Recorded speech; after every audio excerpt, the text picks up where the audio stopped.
한 사람이 태어나서 성장하고 그 삶을 이루어가고 발전하는 데에는 많은 사람들의 도움이 필요합니다.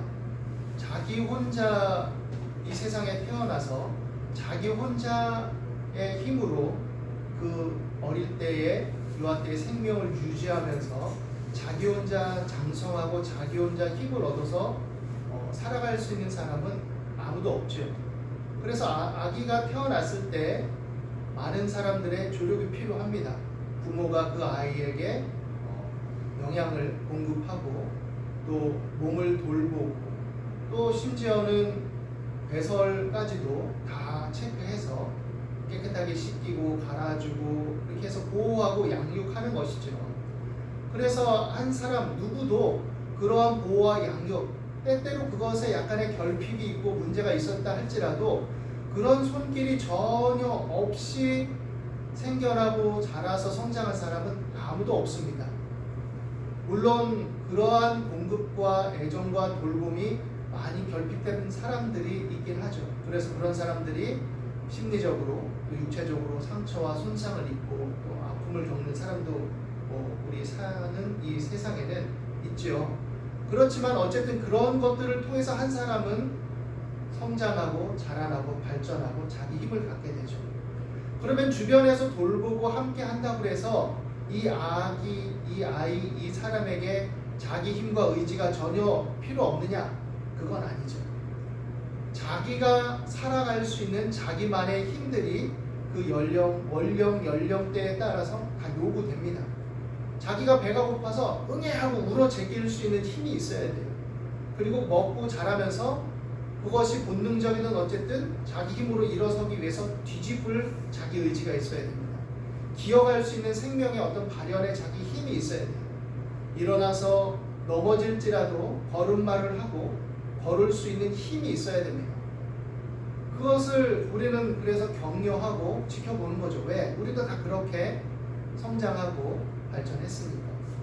그래서 어릴 때 많은 애착과 관심과 돌봄이 인간에게 필요하지만 점차 자라면서 자기가 스스로 힘을 내서 자신의 삶을 이루어 나가는 것이 필요합니다.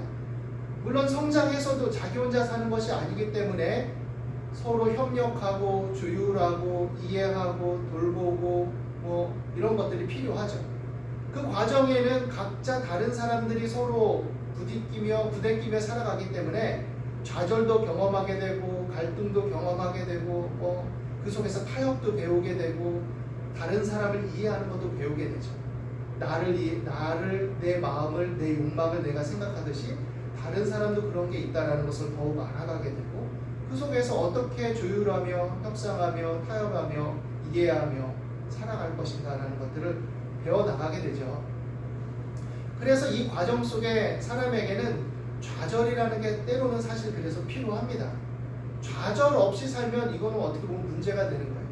코것이라는 유명한 학자는 그래서 이것을 최적의 좌절이라는 말로 표현합니다. 유아기 때에도 아동기 때에도 그런 최적의 좌절이라는 게 필요하다. 그 좌절을 감내하고 극복하는 과정을 통해서 성장하고 발전하게 된다. 그래서 그런 좌절들이 필요한 거죠. 그렇기 때문에 부모가 자녀를 양육할 때 지나친 공급을 하면 과다한 게 되죠. 아기가 응애하고 배고프다고 젖을 달라고 한다고 해서 그 젖을 과도하게 막 배가 터지도록 먹이진 않잖아요. 아이의 양에 따라서 먹고 소화하고 건강을 유지할 정도로 먹여야 되는 거죠. 아기가 자라서 뭔가를 해나갈 때 아기가 도움이 필요한 부분에 대해서 도움을 주지만 그것이 다 지나치도록 과잉해서 공급하진 않죠. 이미 유치원 가고 이래서 혼자 스스로 이제 밥을 먹을 수 있는 영양들을 가지고 있는데 아니야 너는 아직도 조금 흘리니까 엄마가 먹여줄게. 계속 먹여주고 계속 뭐든지 해주고 옷도 계속 엄마 아빠가 입혀주고 씻겨놓은 것도 계속 씻겨주고 이렇게 하면 이 아이는 좌절이나 어떤 자기가 스스로 하는 힘 이런 것들을 길러낼 수 있는 어떤 자기 습득력 이런 것들을 건강하게 가져나갈 수 없어요. 심지어 더 성장해서 학교를 다니고 청소년이 되고 대학생이 되고 청년이 되고 뭐 이랬는데도 뭔가 조금 힘들고 그러면 엄마가 해줄게 아빠가 해줄게 이래 버릇하면 이 아이는 너무 과도한 공급과 손길을 인해서 자기 힘을 가져나가지 못하게 되는 것입니다. 그것을 다른 말로 병리라고 얘기할 수 있어요. 병리적인 사람이 되는 거죠. 그래서 관계성을 제대로 맺어나가지 못해요. 물론 돈이 많아서 지멋대로 할 수 있다면 모르지만 때때로 그것이 결핍된다든지 또 관계성 속에서 필요한 것들을 조율하고 다른 사람 이해될 필요성이 있는 사회관계 속에서는 그것들을 제대로 갖춰나가지 못하는 것이죠. 그런 문제들에 대해서 생각해 봐야 되는 거죠. 부모는. 그래서 교회도 마찬가지입니다. 교회에 오는 사람들 결핍과 어려움과 힘겨움을 가지고 오는 사람이 많죠. 또 우리 자신도 그런 어려움과 힘겨움들을 알고 또 겪고 그리고 온 사람들이죠. 그렇기 때문에 하나님의 사랑의 손길의 일환으로서 우리가 교우들끼리 서로 돌아보고 사랑하고 위로하고 칭찬하고 돌봐주는 게 필요합니다. 그래서 목회자들도 가급적이면 위로의 메시지들을 전하고 또 다독이고 또 격려하고 이런 일들을 잘 해야죠. 맨날 지적만 하고 비판만 하면 안 되겠죠. 그런데 문제는 교회라는 공동체가 그러면 항상 그런 애착만을 형성시켜주고 위로만 하고 격려만 하고 뭐든지 잘했다 하는 그런 모임이냐? 그건 아니죠. 제가 좀 쉽고 평이하게 지금 얘기합니다. 그런 도움이 필요하고 그런 격려가 필요한 사람들도 있지만 그러나 점차적으로 바울의 표현을 빈다면 젖을 먹고 무른 음식을 먹는 거에서 벗어나서 간단한 식물을 먹어서 삼키고 소화할 수 있는 성장이 필요한 것이죠. 성장. 그래서 적절한 좌절들도 감내할 줄 알아야 되고 또 믿음의 자녀로 살아간다는 것이 사랑과 위로와 격려를 받는 것임과 동시에 자기 힘을 키워내도록 요구받고 격려받는 것이다라는 것도 이해해야 되죠. 그래서 자기 힘을 가지고 살아내야 됩니다. 신앙인들이 매일 교회 와서 나 사회에서 이런 상처받았어요. 이거 어려워요. 저거 어려워요. 힘겨워요. 그런 걸 기도하고 위로받고 격려받는 것도 좋지만 그러나 거기서 조금 더 나가서 그런 위로와 힘을 가지고 사회에 나가서 주변에 조금 어렵고 힘겨운 사람 또 조금 어렵고 힘겨워서 뭔가를 감내하지 못하는 사람을 내 미약한 힘이지만 용기를 내서 조금씩 도와주고 함께하고 협력하는 삶의 노력들이 필요하죠. 이것이 그리스도인의 정체성입니다. 아이들도 마찬가지잖아요. 집에서 엄마한테 떼부리고 뭐 사달라고 보채지만 그러나 조금 더 성장하고 이렇게 발달이 잘 되는 건강하게 되는 아이들은 유치원에 가서도 선생님이 뭔가 조금 일손이 있을 때는 선생님 내가 도와줄까요? 하고 뭐 숟가락 놓는 것도 도와줄 수도 있는 거고 집에서 엄마 아빠가 뭐 할 때도 엄마 내가 도와줄까요? 할 수도 있는 거죠. 제 옛날 기억에 보면 저희 아이들이 생각이 납니다. 아이들이 뭐 이렇게 많이 어떻게 보면 저희들이 좀 바빴던 시기라 우리가 충분한 돌봄을 이렇게 주지 못할 때도 간혹 있었는데 그래도 아이들이 자기들끼리 힘겨움 속에서도 잘 부대끼며 잘 생활해줬죠. 어느 날 이제 신방을 갔다 왔는데 저희 아들이었던 걸로 기억을 합니다. 이렇게 설거지를 하고 있는 걸 봤어요. 우리 딸도 뭐 큰딸도 막내둥이도 뭐 이렇게 이런저런 일들을 하고 돕기도 했지만 이제 설거지를 하고 뭐 이런 것들을 봤어요. 그러니까 그런 것들이 사실 서툴죠. 때로는 완전히 신지 못해서 약간 뭐 묻어 있을 수도 있죠. 그렇지만 그렇게 성장하고 발전해 나가는 것을 부모는 기뻐하고 격려하는 거죠.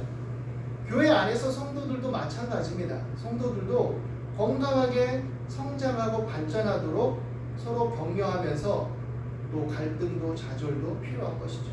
한국 교회가 뭔가 건물을 건강하게 세워나가고 성장하고 발전해서 많은 사람들이 모이고 협력해서 좋은 일도 하고 있다고는 하지만 그러나 오늘날 많은 곳에 있어서 좀 이기적이라는 말들이 여러 일각에서 나오고 있는 것은 좀 우리가 되짚어 봐야 될 문제다라는 그런 시점에 있는 것이죠.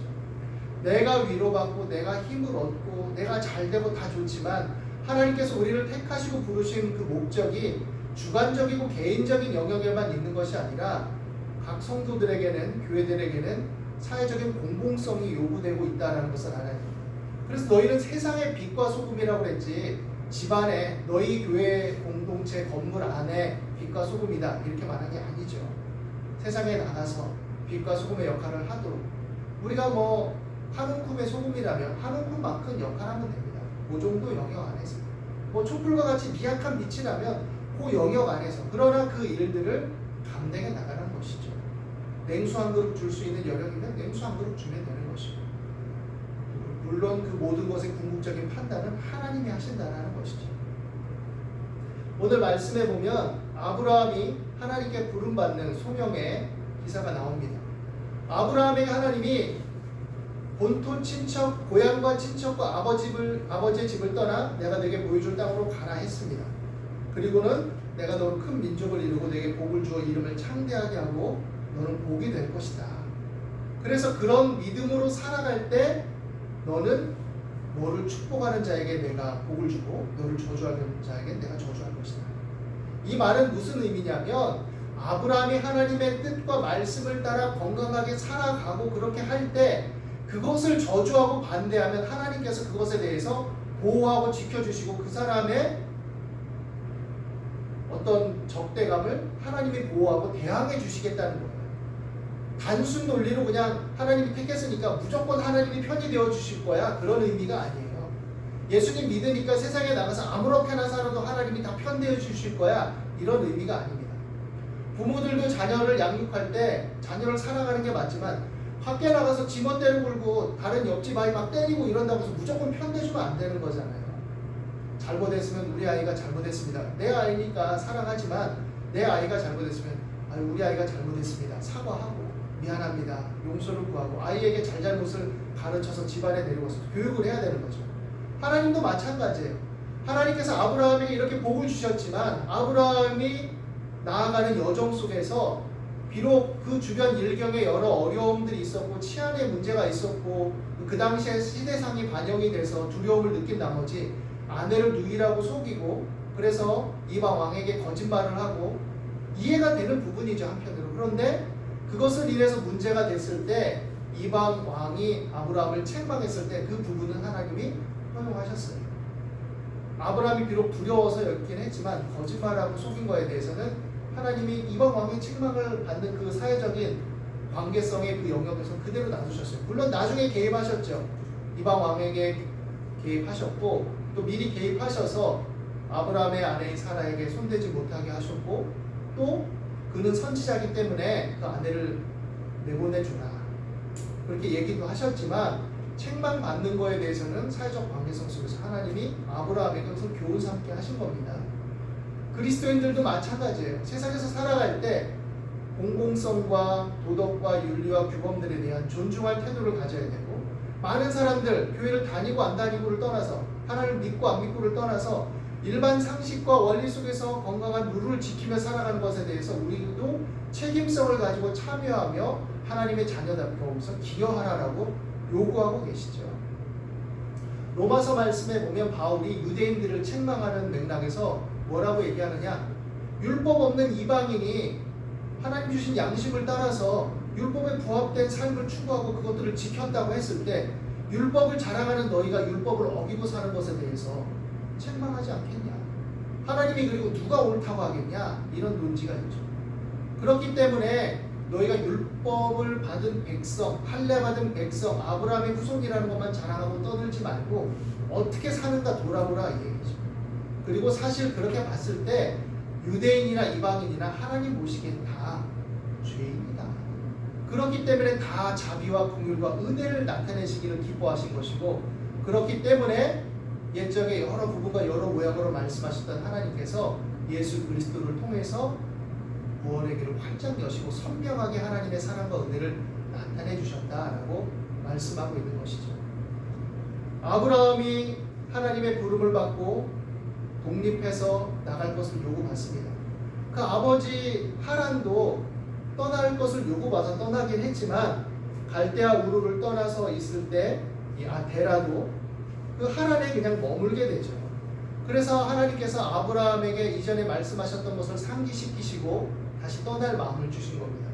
그래서 아브라함의 75세에 이제 아버지 데라를 떠나서 하란에서 출발을 하죠. 그때 데라의 나이가 145세였습니다. 아브라함을 대략 70세에 낳기 때문에. 그리고 나서 이제 아브라함이 하란을 떠나서 갈대아로 갔을 때 60년간 베라는 이제 그 지역의 하란에 남아서 계속 살아요. 아브라함은 하나님의 사명을 가지고 떠나게 되죠. 어떤 경우에 있어서 건강한 분리를 하기 위해서는 독립을 위해서는 떠나야 될 필요도 있는 것이죠. 베라로 인해서 정체되고 지연됐지만 하나님의 특별한 섭리 속에 아브라함은 떠나게 됩니다. 그리고 아브라함을 인도하신 하나님께서는 이제 아브라함으로 하여금 하나님을 섬기고 하나님을 따를 그 백성들을 후손들을 형성할 사명과 비전을 주신 것이죠. 그리고 그 택하신 목적을 말씀합니다. 창세기 18장 이하에 보면 소돔과 고모라의 죄악을 참으시고 그들이 돌이키기를 원하셨지만 끝까지 돌이키지 않음을 인해서 심판하러 가시는 맥락에서 아브라함에게 말씀하시죠. 내가 아브라함에게 하려는 일을 숨기겠느냐라고 하시면서 내가 아브라함과 그 후손을 택한 것은, 그리고 약속의 맥락에서 보면 그 후손이라는 것은 혈통의 유대인뿐만 아니라 아브라함을 통해서 믿음 안에 들어올 모든 사람들, 궁극적으로 하나님이 창조하시고 그 창조의 섭리 속에 또한 이 세상에 태어나 살아가는 모든 사람들, 하나님의 형상을 따라 태어나서 인격성을 갖고 도덕성을 가지고 있지만 양심이라는 룰이 그 안에 지배되고 있지만 그럼에도 불구하고 하나님의 형상을 훼손하고 허탄한 것에 마음을 뺏긴 사람들, 그들이 하나님께로 돌아오도록 하기 위해서 아브라함을 택한 것이고, 그것은 여호와의 도를 지켜 의와 공도를 행하게 하려 합니다라고 말씀하시죠. 그건 뭐냐면 하나님의 형상을 따라 사는 하나님의 자녀됨을 회복하게 하기 위함이다라는 것이죠. 그래서 아브라함은 그 비전과 사명을 따라 살아가게 되는 것입니다. 많은 경험이 있었고 그 속에서 하나님의 침묵과 또 무언의 책망도 받아들이게 되고, 아브라함이 실수하고 잘못했을 때는 고난도 겪고 어려움도 겪습니다. 그리고 주변 상황에 그 당시의 사회와 어려움 속에 여러 우여곡절들을 겪죠. 그렇지만 궁극적으로 하나님은 아브라함을 지키시고 돌보시고 보호하셔서 결국 하나님의 일을 이루어 가시는 것을 우리는 보게 됩니다.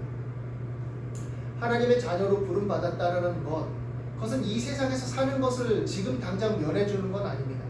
많은 사람들을 접하게 되고 여러 환경과 상황에 또 처하게 되고 내가 나고 자란 어떤 가족적, 혈통적, 문화적, 사회적 그런 것들을 단번에 벗어나고 뭐 이런 건 아니에요. 그러나 그렇게 그 속에서 부대끼며 살아가지만 하나님의 말씀을 붙들고 의지하며 하나님의 자녀답게 살아가려고 추구하고 나아갈 때 하나님은 그 속에서 일을 행하시고 반드시 그 일을 성취하신다라는 것이죠.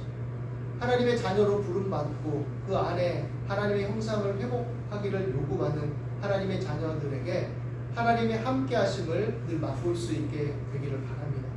예수 그리스도의 십자가의 대속의 은혜와 사랑 안에서 우리의 구원이 주어지고 그 은혜를 인하여 믿음으로 말미암아 우리가 하나님의 자녀로 부름을 받았습니다. 그리고 그것에 대한 증거로서 그것에 대한 삶의 연속성에서 하나님은 우리에게 의와 공도를 따르는 삶, 그것이 그냥 주관적이고 개인적인 영역의 관념 속에만 머무는 것이 아니라 이 세상에서 살아갈 때 적극적이고 능동적으로 현실에 참여해서 그런 일들을 이루어내며 하나님의 자녀답게 살라고 요구하시는 것이죠. 그래서 그리스도인들은 교회 안에만 무조건 건물로서의 교회 안에만 그냥 맨날 모여서 기도만 한다고 다 끝나는 게 아니에요. 우리는 지금 핍박의 시대에 살고 있는 게 아닙니다. 어떤 면에서 신앙의 자유를 어떤 면에서 많이 누리고 사는 사회예요. 여기서 위로받고 격려받지만 세상에 나가서 내게 주어진 삶의 불빛을 따라서 적극적이고 능동적으로 활동을 하는 겁니다. 거기서 만나는 사람들에게 화목하게 하고 위로하고 격려하고 화평을 추구하는 겁니다. 많은 사람들이 상처받고 어려움 겪고 갈등하며 살잖아요. 같이 연대하는 겁니다. 돕는 겁니다. 그리고 또 나도 도움을 받는 거죠. 그러면서 서로 주고받는 그런 도움과 또 위로와 격려 속에 평강을 누리고 연대하는 거죠. 그리고 그리스도의 사랑을 실천하는 것입니다. 여러분들이 공부를 하든 사업을 하든 직장을 다니든 그 관계성을 통해서 하나님의 위로와 사랑과 평강을 나누며 누리며 증거하라고 요구하고 있는 것이죠. 그래서 이스라엘 백성들에게 요구됐던 근본적인 요구가 뭐냐면 출애굽 이후에 너희도 이방 땅에서 나그네였고 낯선 사람이었고 외국인이었고 그렇지 않았냐. 그러니 너희 지경을 지나가는 이방인과 나그네들을 홀대하지 말고 선대해라. 근데 근동지방의 그 떼약볕에 아니면 그 밤의 기온이 극강해서 추울 때 나그네가 오면 집에 걷어들이고 먹을 것도 주고 그렇게 돌보아주라 이 얘기죠. 뭡니까? 너는 이스라엘 사람이 아니니까 못 돌보아줘. 이게 아니에요. 이것을 신약적인 의미로 얘기하면 바울 서신을 보면 너희도 옛날에 죄인된 사람이었고 죄악된 사람이었고 하나님 없이 살던 사람이었는데 부름받지 않았냐. 그러니 너희도 그 은혜를 생각하면서 다른 사람에게 은혜를 베풀고 선함을 나타내라. 그 얘기입니다. 예수를 믿고 하나님의 자녀가 된 것, 그것을 통해서 우리 개인의 상함과 힘겨움과 어려움들을 위로받고 격려받는 삶을 추구하는 거 아주 좋은 것입니다. 그리고 그 안에서 하나님의 말씀의 원리를 따라 건강하고 성실하게 살아감으로써 좀 더 잘 살게 되고 물질적인 이득도 누리게 되는 것, 어떻게 보면 순기능이죠. 그러나 그걸로 그치는 게 아니라는 것입니다. 그런 차원들을 우리가 삶의 영역 속에서 또한 자연스럽게 녹여내고 증거하고 열매 맺는 삶이 되는 것이 그리스도인들에게 요구되는 삶이라는 것입니다. 어렵고 힘겨울수록 사람은 자꾸 자기 안으로만 들어가고 내 것, 내 편만 생각하게 되는 경향이 있죠. 그러지 말고 우리가 조금 더 돌아보아서 모든 사람이 하나님의 형상대로 창조된 사람이고 근본적으로 또 모든 교회가 주 안에서 하나님의 우주적 교회의 일원이라는 것을 알고 서로 돌아보고 위로하고 격려하는 그런 믿음의 삶을 추구할 수 있는 저와 여러분들이 되시길 바랍니다. 그럴 때 사실은 우리의 심성도 우리의 마음도 우리의 삶도 풍요로워지고 더욱더 복되게 되는 것입니다. 기도하겠습니다. 하나님, 서로 돌아보아 사랑과 선행을 격려하는 일에 힘쓰는 주의 자녀들이 되게 도와주옵소서. 이 땅에서 살아가는 삶이 또 모든 것이 의미가 있음을 알게 하여 주옵소서. 우리가 예배 공동체로서 모여서 늘 예배하고 기도하며 찬양하며 하나님을 섬기고 나가야 되지만, 그러나 또한 그와 더불어서 세상에서 함께 활동하고 위로하고 격려하며 나누고 베푸는 것 또한 하나님을 섬기는 예배에 또한 동일한 것임을 우리로 알게 하여 주옵소서. 이를 위해서 우리가 더욱더 적극적이고 능동적인 믿음의 삶을 살아가게 도와주시고 지혜와 분별이 있게 하시며, 또한 이 땅의 젊은이들이 주의 자녀들이 능동적이고 힘있게 살아낼 수 있도록 아버지 어려운 시기와 상황을 잘 극복할 수 있는 지혜를 주시고 용기를 주시고 도전할 수 있는 마음을 주시고 하나님께서 붙들어 주시고 함께하여 주옵소서. 오늘도 하나님의 성령께서 함께 하심을 감사합니다. 두려워 말라, 내가 너와 함께함이니라. 놀라지 말라, 나는 내 하나님이 됨이니라. 내가 너를 굳세게 하리라. 참으로 너를 도와주리라. 참으로 나의 의로운 오른손으로 너를 붙들리라 하신 하나님, 하나님의 함께 하심을 믿고 강하고 담대하게 하여 주옵소서. 감사와 찬송을 드립니다. 예수 그리스도 이름으로 기도드립니다.